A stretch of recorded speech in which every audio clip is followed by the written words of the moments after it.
So let's get on with today's program, where Anuja will be talking to us on the curious case of diminishing stress. Today's session will have a talk by Anuja, followed by interactive discussion on stress management. And a request to all of you to stay muted through the talk, but please keep your videos on. And feel free to post your questions on the chat function, and Anuja will answer them after the talk. It's my pleasure to introduce Anuja Jacob to you. Anuja is a self-awareness coach and works with the leadership consulting company as their program director. She has worked for several years in the IT industry in corporate sales. Since March 2020, she's been running guided meditation sessions on Zoom twice every week for everyone who logs in. Anuja says her purpose in life is to help people simplify life. That's a beautiful statement, Anuja. So we welcome you, and over to you. Thanks, Beena. Good evening, everyone. I'm Anuja, and without much ado, I will begin to share what I have to present to you on the curious case of diminishing stress. So I'm sure a lot of people are curious just on the curious case. I think that has got the curiosity of a lot of people. The curious case is that the stress never completely goes away. It's a myth that it will completely go, because once we're out of our entire stress, we go with it. So we can, however, bring it down, diminish it. And this is my case. So I'm presenting to you how I saw it and how I experienced it. When I started my journey of reducing my own stress, I never thought it's going to be in a structure in which I'm presenting today. I just put that structure for the benefit of all of you to see and for you to understand and make some sort of sequence or a cohesive whole when I'm talking to you. As you see on your left side of your screen is the logo of this company that I currently work for. It's called My Persona. We are into leadership consulting, and I am the program director.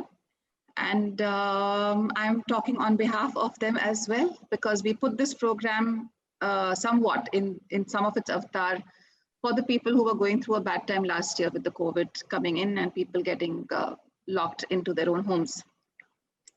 I want to start with a story. So the story goes, some of you may have heard of this story. There is a flood and the river is overflowing. It's passing through a village, and all villagers are huddled together on the banks of the river, and it's in full torrential flow. And one person who's standing on the banks of the river and seeing all the property being swept away sees one carpet floating into the river and being pulled to the other side. And he says, "Oh my God, such a lovely carpet, I can't let that go." So he jumps into that absolute full-blown river, trying to grab onto the carpet. So this is useful, I'll keep it for myself. And he jumps into the river, grabs onto the carpet, not knowing that the carpet he thought is a carpet was a bear. And the bear then held on to the man, and both of them are now getting swept in the river, in the current of the river, where people are screaming, "Let go of the carpet, let go of the carpet." And poor guy, now he can't let go of the carpet because the carpet has now held on to him. And this is what happens to our stress. What we go and cling on to then clings on to us. And I would want you to remember this story for yourselves. As you progress, you will probably see how it fits into the whole argument of how we manage our own stress. I'm the right person. I feel I sort of bring in a lot of perspective. I'm not somebody who's come straight from the ashram, though that would not be bad. I'm your regular corporate, super specialized citizen, urban, living next door. You would probably identify me in your neighborhood as well. I was working in a very high achievement IT industry many years ago, and I had quarter-on-quarter sales targets. It was a man's world, and I was crushing it in a man's world. And women in corporate sales were few.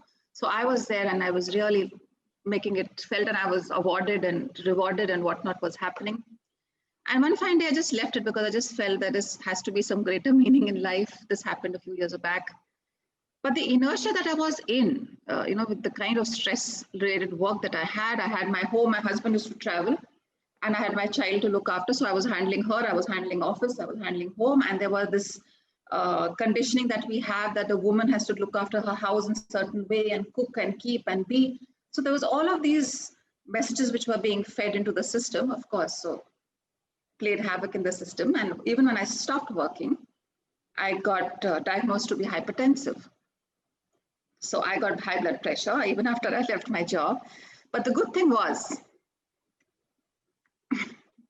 while I was on medication for 6 years for high blood pressure, it was halved the following year, and I was completely taken off it a few years ago because I put a system, absolute diligent system to proclaim myself back to me. So this is why I feel I can bring to the table a perspective which is very real. It's in context, it's relevant, and it is relatable. Also on a side note, I'm a certified coach, as Beena mentioned. At My Persona, I'm the program director. I run the programs internally, resource allocations and whatnot. I'm a healer, I'm a blogger, and I'm a yogi in the true sense of the word. And if anybody would like to know what that is, I'm sure all of you know it because you're associated with Tambara, but we can take that discussion offline. So what is the objective of this session, and what would I bring to you? And this would also be an objective of any stressful situation that you find yourselves in. So this is, most of you are familiar with Winnie the Pooh, and this is the character Eeyore, who's always sad, depressed, stressed. And we find ourselves here very often. We are the Eeyore perpetually. The idea in any stressful situation, even for this session, is that we don't get into a state of becoming a tiger. We think we will jump across, we'll be so delighted and happy, and that our stress will go away, and this is where we're going to achieve. Whereas that should not be the objective. The objective is to become the owl.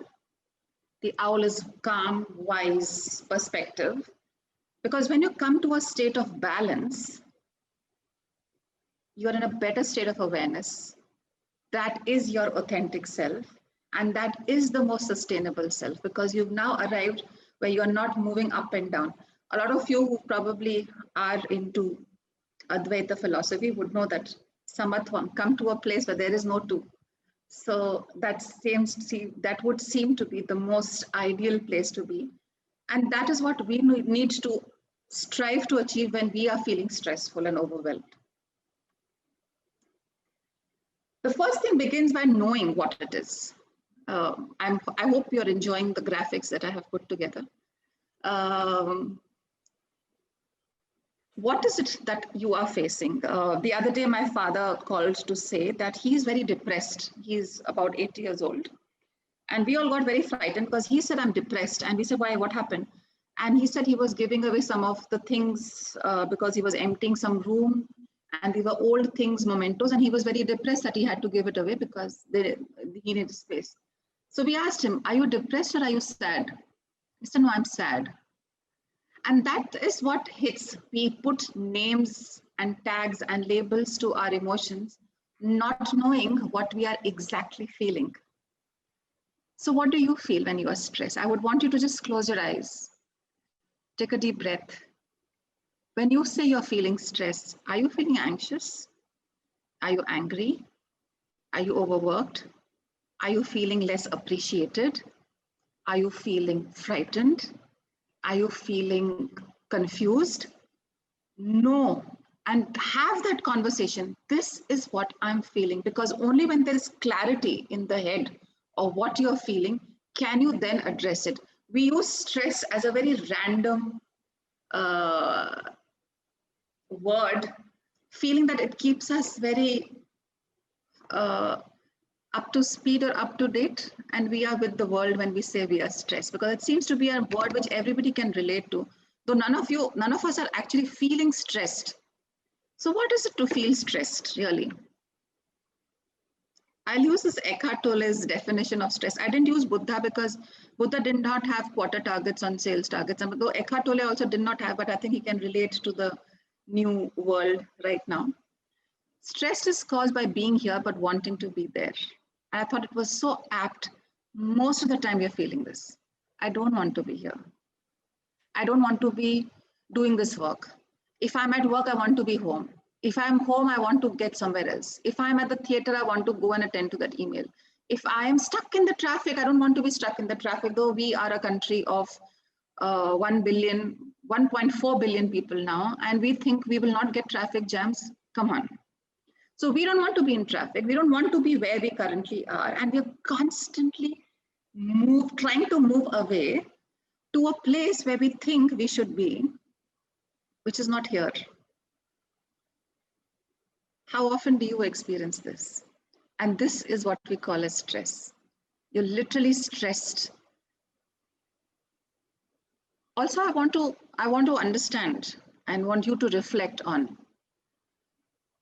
Have you felt that the things that you stress about now, you were not stressing about earlier?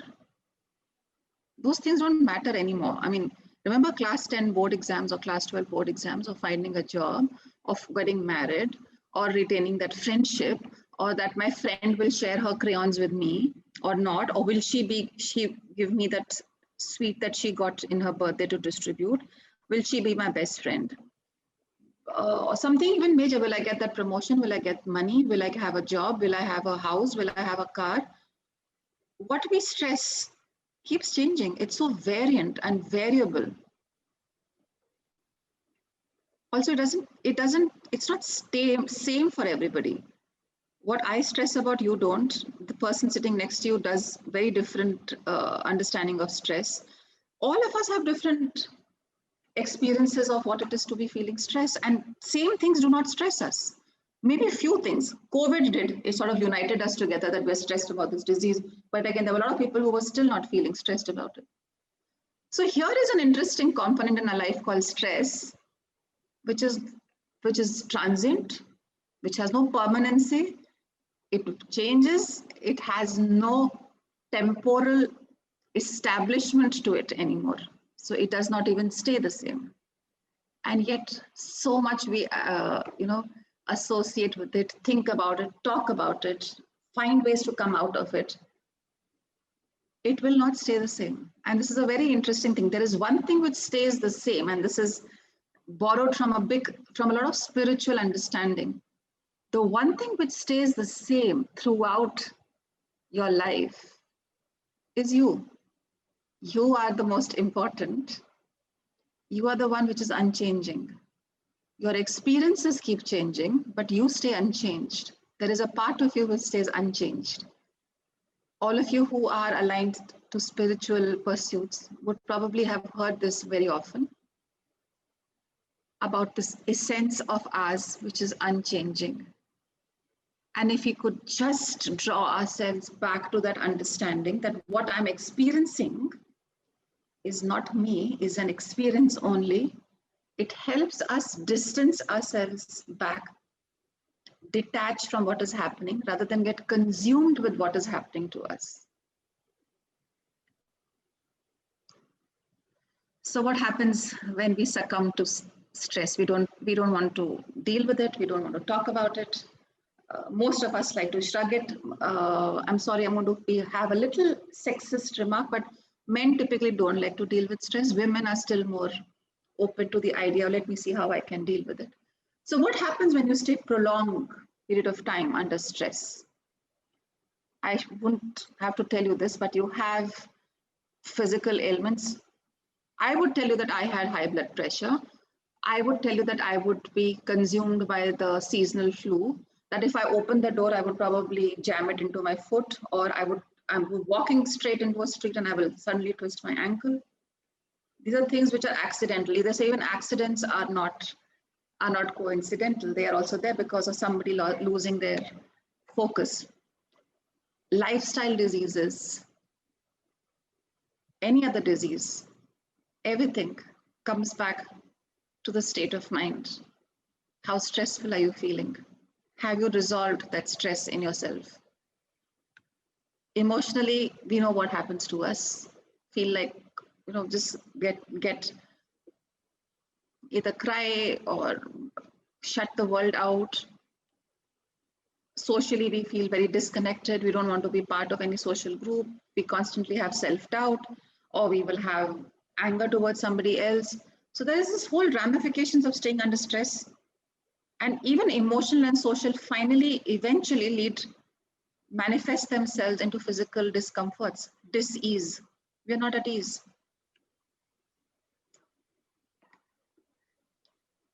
One thing which I have learned is that if we need to get better at handling stress, we need to start flexing that muscle. Every opportunity or every little thing that troubles us needs to have a resolution in our mind or needs our attention. So even if the maid hasn't showed up today in the morning and that is stressing me out, I'll have to attend to that, not the work, but that thought. Why am I stressing? Can there be another way of doing this work? Only when I begin to take control and flex that muscle, and those of you who do yoga or any other physical activity, unless you don't keep flexing it, it doesn't fire. So it's very important that even if the stress is very small, we learn how to resolve it rather than ignore it altogether. So do flex your muscles on how do you handle your stress. It's very, very important. I think that really works. This is why I'm saying the curious case of diminishing stress, because it becomes lesser and lesser overwhelming. It's less daunting, it's less intimidating as you keep progressing and keep working on small, small stresses. Even the big stresses you're able to handle. So why do we not let go of our stress? What makes us hold on to our stress is a question that all of us need to ask. There's also a belief that if I am not looking stressed today, am I not looking profound?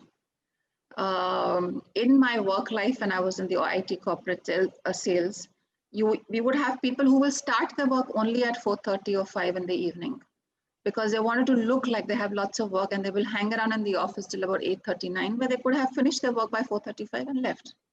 So do I look cool? Is there a perception that I want to create when I say, oh, I am so stressed? It may be nothing. It may be something very small. Why? Why do we not let go of those issues that bother us? If it's relationships, if it's work, if it's our own understanding of ourselves, why are we not driven to resolve it? And this question has no answer. Each of us have a different answer to that. And it may be wise if all of us individually look back and contemplated, why do I not let go of that emotion that I'm holding on? I just wanted to mention COVID because I think it was affecting us all. It continues to affect us now that the vaccine is all in. We all know that we will all get it. They said there's a 95% of the population will get affected by COVID. The key was immunity. So just to tell you, my husband got COVID. We did not know. He did not know. He just came back from work one day. 3 days he was on the bed. He had no fever. And he went back to work after 3 days. And he was fine. After 2 months, there was a test in his company where they checked antibodies for COVID, and they found in him. So that means he did have COVID at some point of time. But I did not even have an inkling of COVID. I don't know whether I had since then. But immunity is very key. Will always be. You may get a cold, you may get a cough. You may not have a full-blown COVID. You may not get any of it. And why just COVID? Anything for anything else, immunity will be key. And immunity is severely compromised when we are under stress. It's inversely proportionate to our level of handling stress. So my ask of everybody, and this is what happened last year, and this continues to happen, is we need to enhance our own body intelligence. There is this whole rut or a fad that if somebody is doing this, I should also be doing that. Right now, everybody is into intermittent fasting, or should I be vegan, or should I be eating only proteins, or should I just be doing this, or should I be running, or should I not be running, or should I just do yoga, or should I lift weights? You need to be aware of these overwhelming tips on food and fitness exercises, because it just not be there for everybody. You need to find out what works for you. What is your body type? It's very, very important. Your food, when you will eat, what you will eat, how you will eat, how much will you eat? What will be your regimen of physical activity? It is absolutely unique to you. And you will only figure it out when you are in a state of calm and quiet. It's very important to know what works for you individually and go for it. Know what your body type is.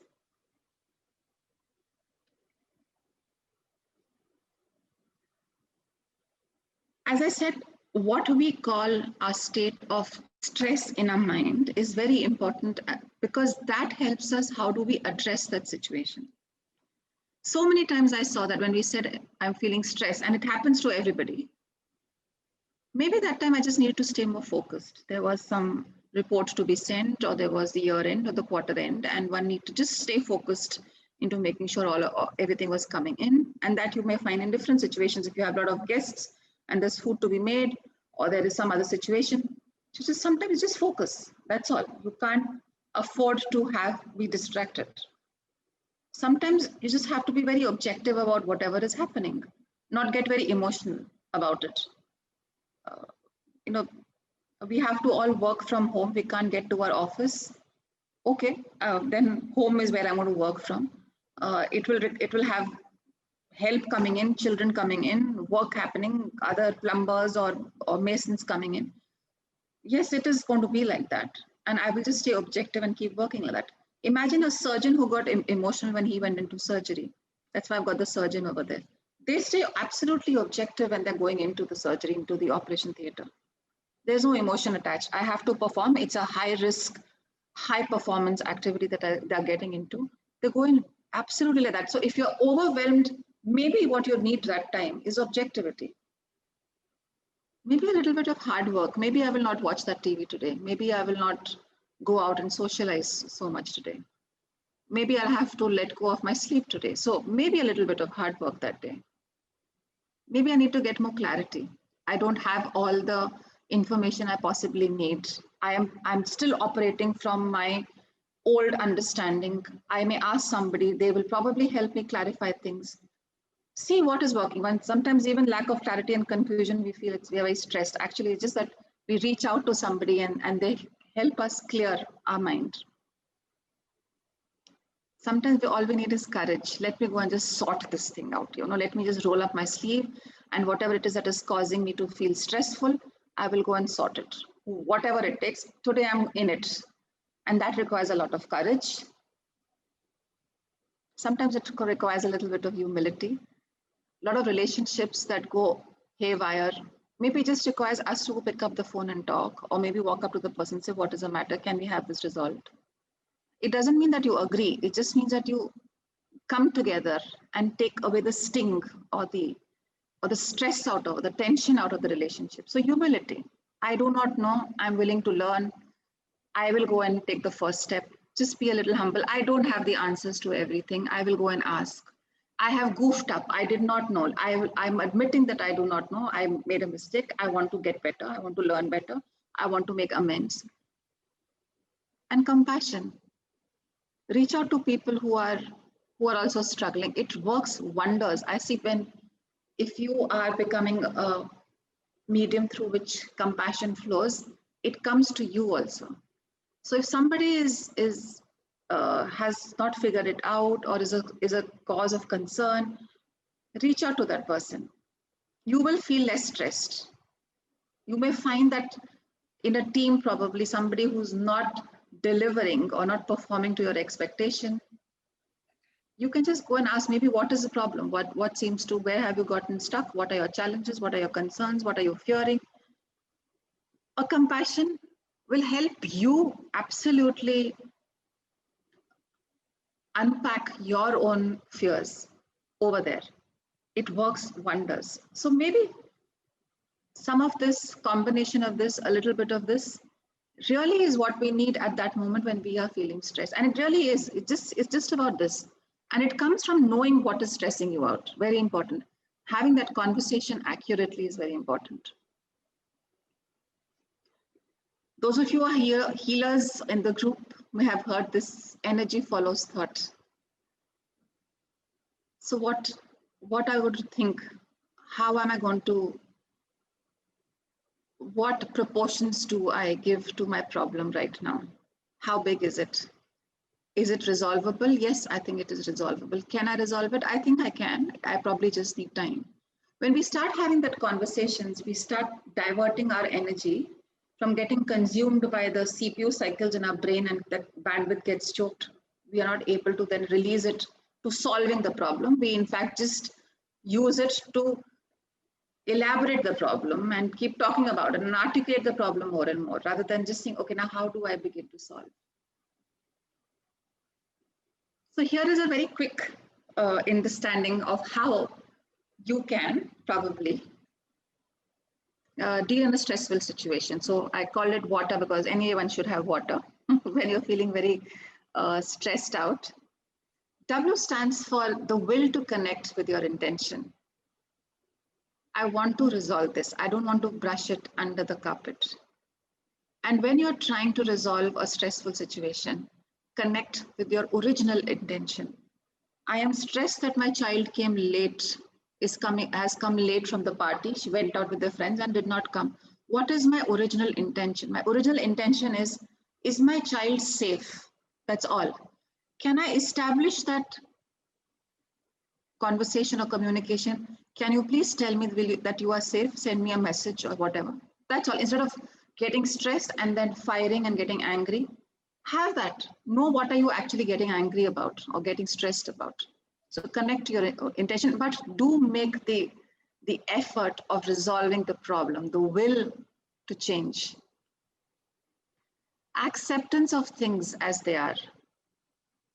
We don't have rule books. We don't come with a manual. We don't know how things go wrong. So things will go wrong. Firstly, don't get hassled. Be alert, be aware, but accept. Yes, this requires my extra attention. At workplace, people get very, very paranoid about things. We said this was not part of my job. Well, everything is part of your job. Managing people, managing people's ego, managing relationships, managing equations is all part of the job being done. People just think, no, my job was just to crunch the data. And if I have to ask for a report for which the other person has a high inflated ego, then that is not my job and I can't go and ask, and that is stressing me out. No, that is also part of the job, to ask people for help. So I'm giving you an example at workplace. This is what happens. We think everything will be smooth sailing. Relationships will be smooth sailing. They're the most, how would I say, the most complicated and most easy to fall and break in our lives. Relationships go wrong, things do get wrong, and we have to constantly so be accepting of things will get wrong. I will need to brace myself and go there and solve it. Very important, be open to transformation. Don't be stuck with your own belief system. I am the parent and my thing should be obeyed.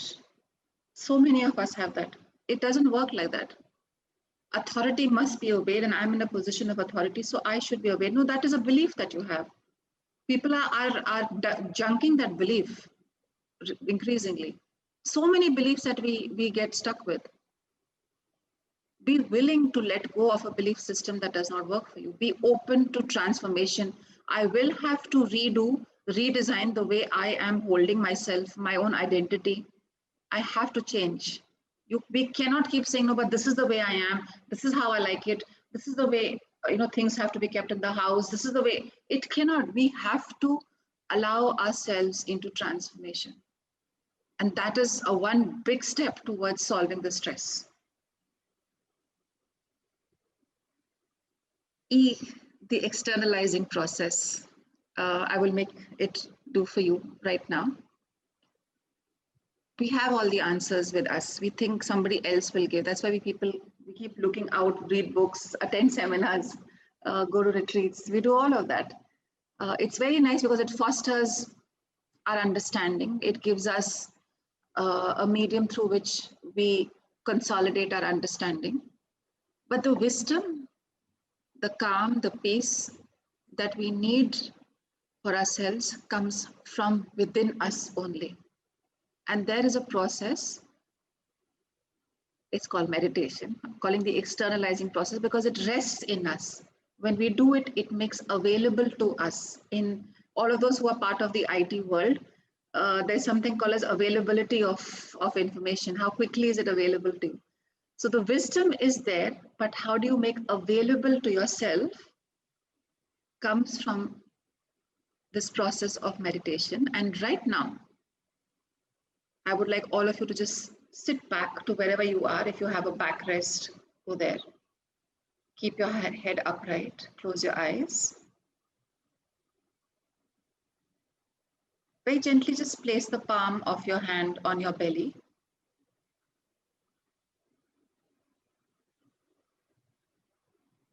And I would like you to see, is your belly moving forward as you inhale? Or maybe the belly is not moving and it's your chest, but that's fine. Keep holding onto your belly. What part of you is moving as you're breathing? Make sure you're breathing normally.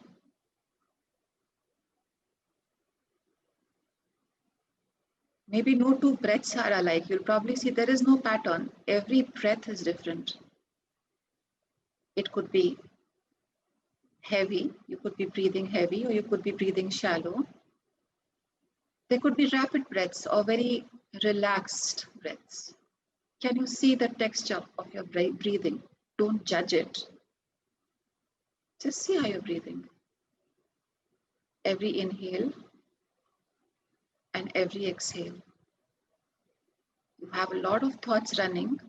Absolutely fine. Keep the thoughts coming and going. I want you to keep seeing the way you're breathing now. Every inhale that you take, can you chant 1 in your mind? Every exhale you take, chant 2 in your mind. There is a series of 1 and 2 you will have in varying time spans.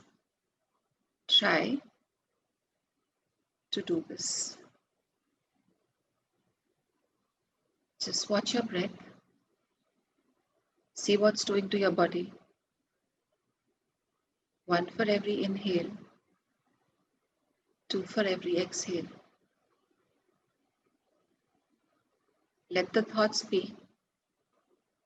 They are coming in absolute might and force. Swarms of thoughts. That's fine. Let them come. Let them even go.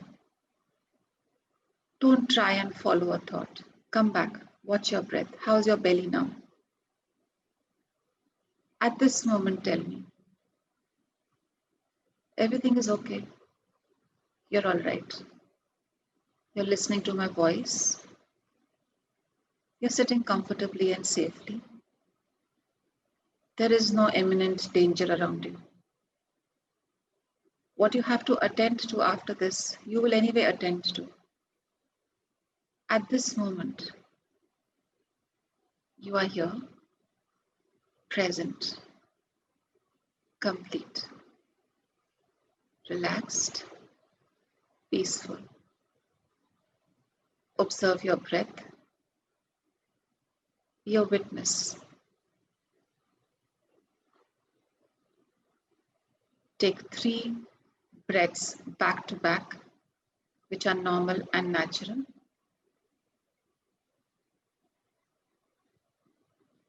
And very gently now, open your eyes. If you could do this every day for 10-15 minutes, that's all it takes for you to come back into the present moment. This is what meditation is. To be sitting still, watching your breath, the thoughts come and go. But you make available to yourself your own peace, calm, and stillness. This is E for externalizing process. And R, relax, create the white spaces in life. We have this overwhelming thought or mind conditioning that we always should be productive. In the COVID times, you had all these WhatsApp forwards which were running that, what have you learned today? Have you learned a new skill? Have you contributed to your own wellness? Have you learned, got into a fitness program? Did you pick up a new hobby? There is so much of pressure into the system to constantly keep doing something. We cannot identify ourselves as people who can actually not do anything for some time in the day. Just look into the space and not do anything. And I say not do means don't even look into a screen. Watching TV is not doing. Watching, being on social media is not doing. Not doing is literally not doing anything. Create that white space. All of you who've seen, go on the landing page of Google, it has such a high recall, that page. It's blank and it's just got Google in the middle. That's all. There's no other, hardly anything else. The impact it creates, the calmness it brings, and that is why there is so much of wanting to get onto that page and know that that will solve your problem. It's a visual way of creating space. I would want you to create space in the day when you're not doing anything. As it is complete, you don't have nothing to prove to people. Create those white spaces. There's not enough time to do all the nothing we want. It's okay to not do things. It's okay to lie low, look at the sky, think random things or not think also. Very difficult to do, but basically not do anything.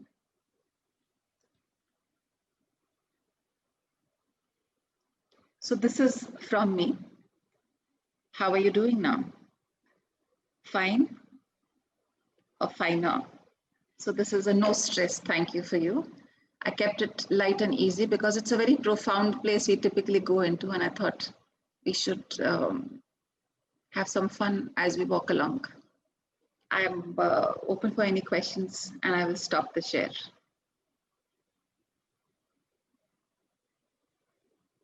Thank you so much, Anuja.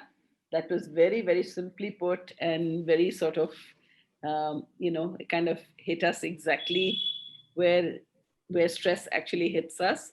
So it gives us a lot of information on stress. Thank you so much.